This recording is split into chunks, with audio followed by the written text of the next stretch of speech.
How's it going? This is like my 5th time recording this video.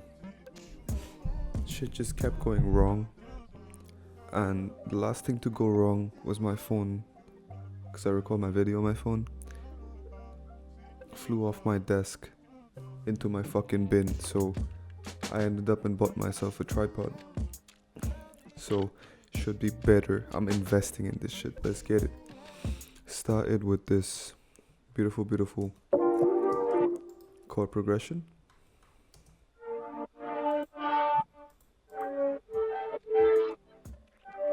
And for that I used this chord progression, and I used the I can't find it anymore, but it was some multi-keys preset, and what I did is I ran it through this chain, so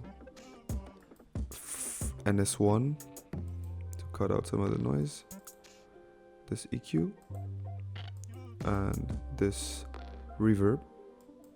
Ignored the portal for now, and then I passed it to the shaper box gate, and it came out like this.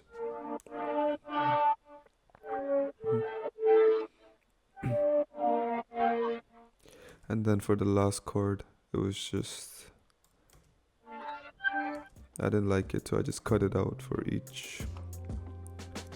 And right away I went into doing my perks. And I don't know, I feel like people like to get like a rhythmic idea before doing their perks, and then complementing that rhythmic idea with their perks sometimes. I'm more of a believer in establishing a rhythmic foundation through the perks, and then I can build on that to add more movement to my sample. So for here for example, I just use like these little perk hits,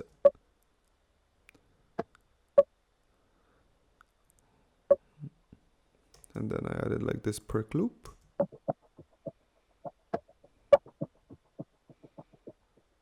and I automated the volume to give it more movement, and together it sounds like this.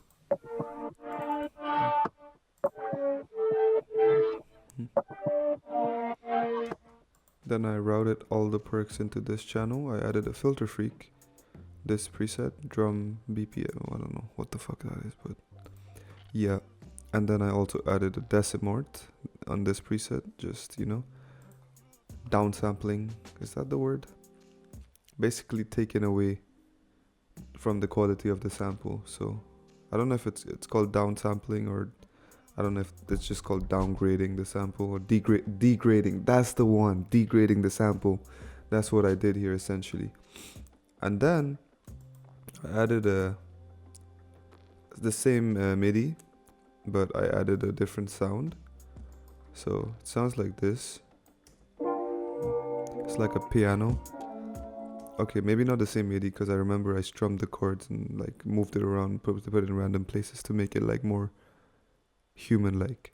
And then what I did was I took I put it like a fader, I guess, and it fades out into the second chord, comes in, fades out into the second chord. Again, just for the sake of movement. And I knew I was going to do that because I have a rhythmic foundation. So if you're struggling with getting more motion in your samples, do the perks early. Get a rhythmic idea, rhythmic foundation. Boom, you're done. And then you can just follow that, build on that, let that guide you. And then, so it sounds like this.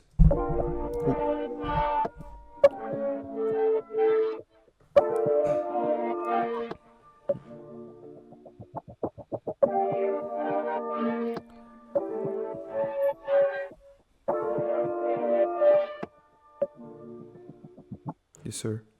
Right away, next thing I added is this sound, and it's just a synth, and it's just a very simple pattern. It's a little counter melody, passed it through the same exact chain as the first two sounds. Call and response, big on that. Call, response. Just letting the rhythmic foundation guide me again.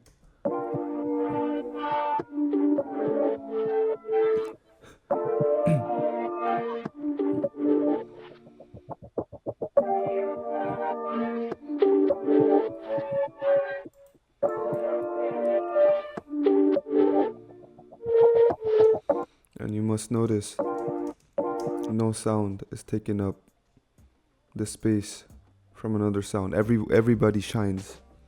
You know, when you're playing football or soccer, however you call it, everybody has to shine. That's how you win trophies. You know what I'm saying? It's not all about the striker. It's not all about the goalkeeper. It's never all about the defender. You have to let everybody shine in their own aspect.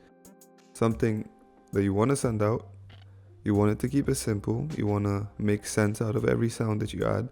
You don't want to add too many sounds. You can never play football with 12 men, right? Right away, I added this little texture that I made myself.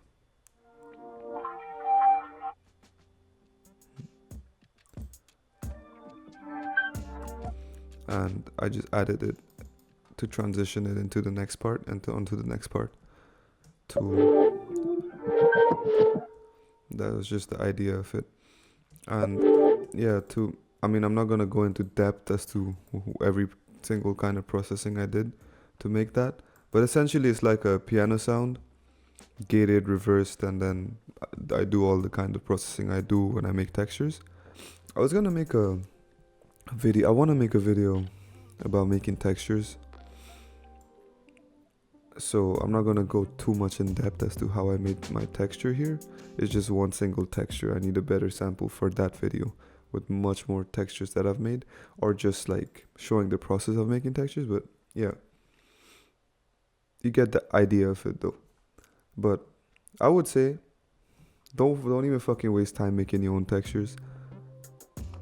If all you want to do is just like make a sample and send it out, there's plenty of packs out there, plenty of texture packs, beautiful textures from plenty of good producers. Yeah, just grab one of those, put your texture in, make it make sense with the sample. If it makes sense, you're good. If it doesn't make sense, take it out. And I had like these 3 takes that I just took. And this is just like, we don't play raw takes in this channel, buddy, so you're just gonna have to believe me. And yeah, I just cut them up, manipulated the fade in, fade outs, and yeah, I just made this like little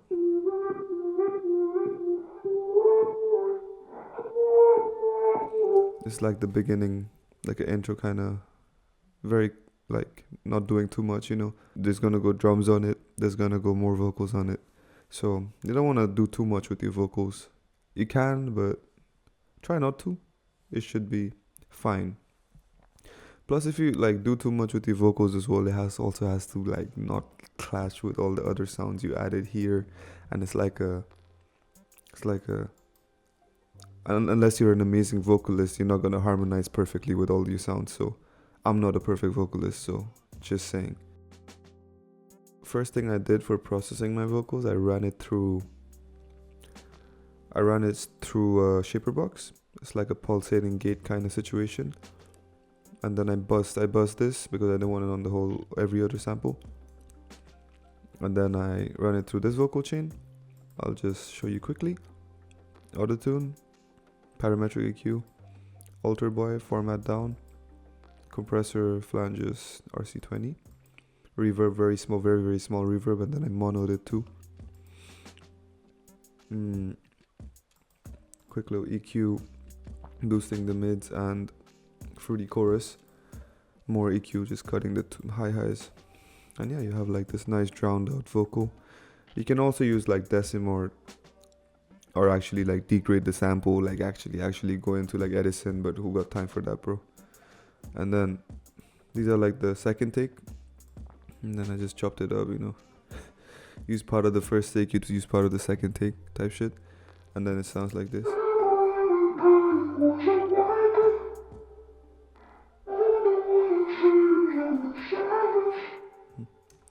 Yeah, together it sounds like this.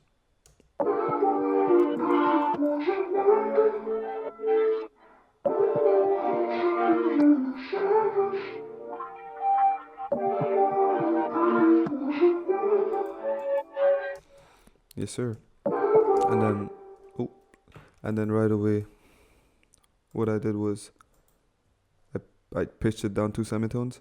So originally I had added a bass, and if I can find it, that's the bass. And originally, I'll show you what it sounds like. Just turn that off. Yeah.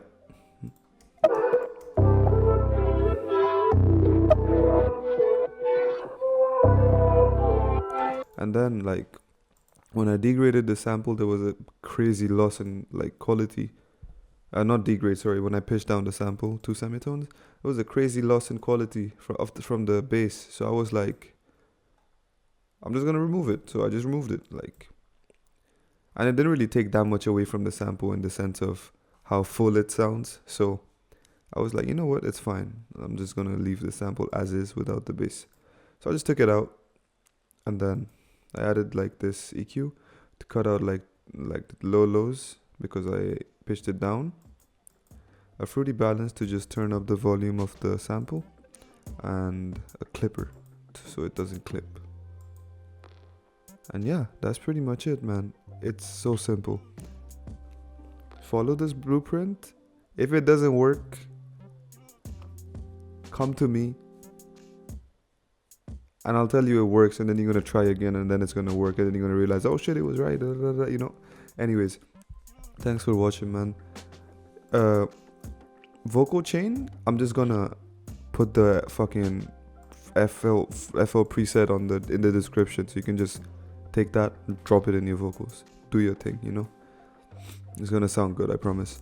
And yeah, man, thanks for watching.